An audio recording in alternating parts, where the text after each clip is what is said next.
Today we're going to talk about acrylic painting. So if you're into acrylic painting, you already know this, but if you're a beginner, you might not. Acrylic paints are water-based, and that means that you can thin them down with water. So there is some debate and maybe some very strongly worded opinions about how much you can actually thin the paint down with water.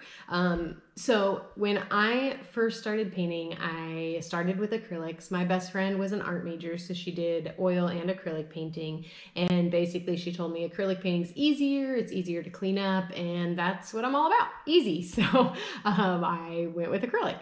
And so I am self-taught, kind of just made up things as I went. And so when I would kind of keep going, I would hear things and just think, oh, well, I did that wrong. So, as a beginner, I definitely, did lots of things, probably really weird. But one of those things was just when I wanted to get like more transparent paint on my canvas, I would just thin it down a lot with water. I learned later that's called a paint wash. So now I use those washes a lot, and I did then too, and I just would thin them down with water a lot and then layer them up. And I heard later that that can kind of mess with the integrity of your paints, and I didn't know that. So I learned that, but still didn't really change. I just kept doing it because number one, I didn't care that much. Number two, it was convenient, it was free, it's what I had on hand. So I just kept doing it.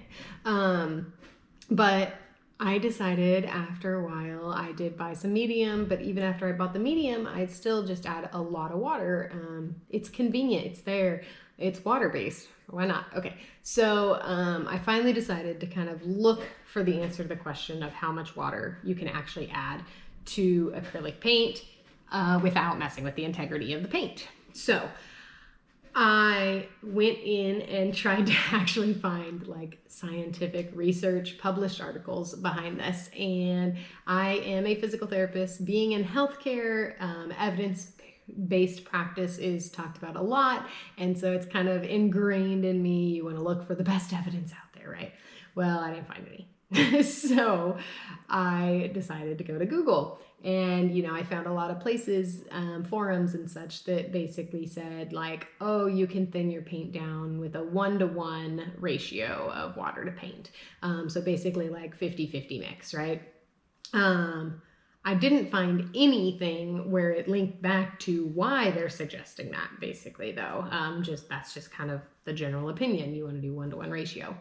So finally, I did find an article, and this was published on a blog that is connected to the Golden Company website. And Golden Company sells, they manufacture and sell a lot of different paint products. So the different paints, the different mediums, all sorts of things.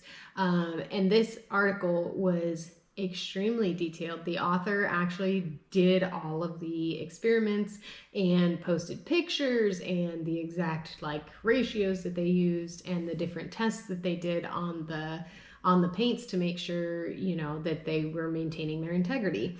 So this really made me appreciate Golden brand basically a lot more, because they actually published something about, the integrity of their paint and the water, the amount of water you can add and all that. And if you're thinking about it, right, this company, their job is to sell you things. And so if they were going to fabricate anything, they would say less water, more medium, right? Because they're selling the medium. So I really appreciate that they actually did this research, and they, they presented their results, and it's kind of shocking. So basically, long story short, they found that you can dilute the paint to a ratio of 1 part paint to 100 parts water. And so that's only 1% paint, right? Versus this 50-50 mixture that most people are talking about. Now that's crazy. That's so dilute. And typically you're not going to go and measure this out, right? But that is a lot of water that you can add to a very small amount of paint. And really, I'm sure there are some applications where you might want it more dilute than that, but probably not, right? That's super dilute.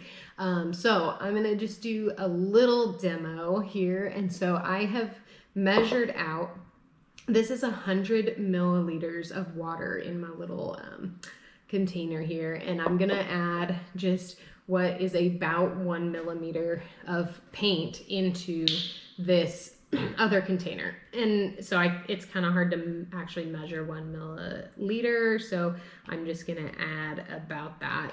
And I mean, a milliliter is like nothing, right? And then I'm gonna mix it.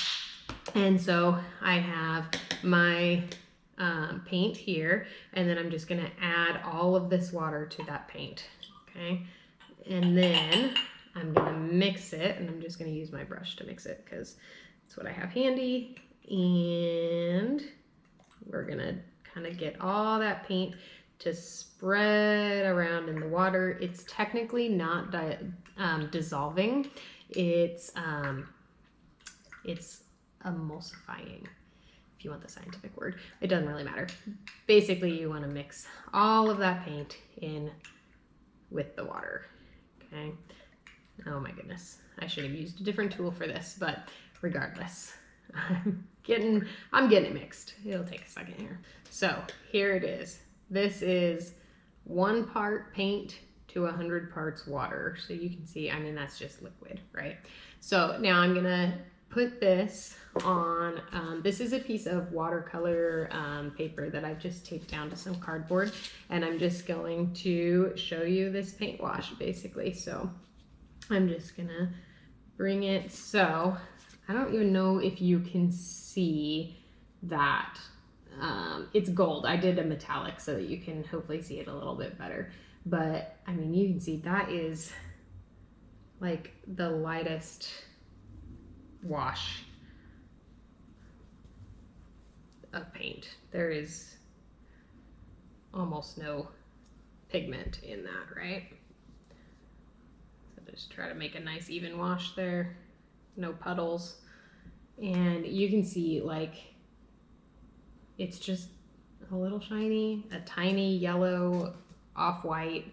This paper was white, now it's slightly maybe off-white. But that is like extremely thin.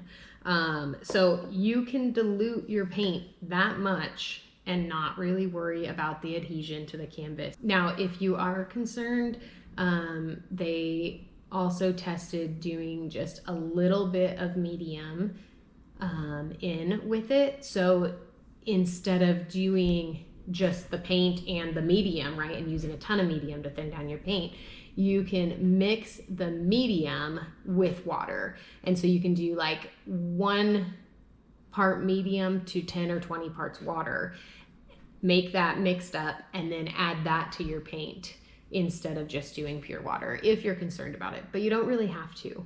And either way, you can thin down these paints so much to make really thin washes. It almost, I mean, this looks like super dilute watercolor at this point, and it really won't affect the integrity of the paint.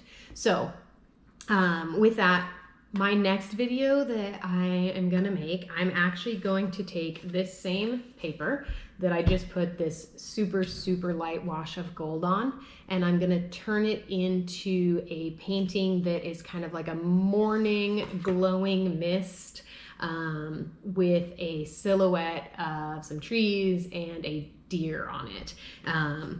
I have done this painting before for my brother-in-law, and he told me it looked like an elk. So we'll see if I make a deer or an elk. So I'm gonna take this same one and kind of build on top of this slightly gold layer that I did, build more washes up, and show you some different techniques for using paint washes at different dilution levels, I guess, and just some techniques that you can use. So if you're interested, go ahead and subscribe. You can hit the notification and you can see that. But I really appreciate you being here. I hope you learned something. I hope this encourages you to get out and start painting and not feel like you have to go buy a bunch of stuff. Just get your paints, get some water, something to paint on, right? And just get started and do it. And it's so rewarding to paint, and I don't want having to buy a bunch of stuff being your barrier. So just know that the integrity of your paints will be okay. So if you're interested in more, like I said, check out my channel. But it was so nice talking to you today. I hope you leave comments and interact with me so that I can see who's watching. And just have an awesome day.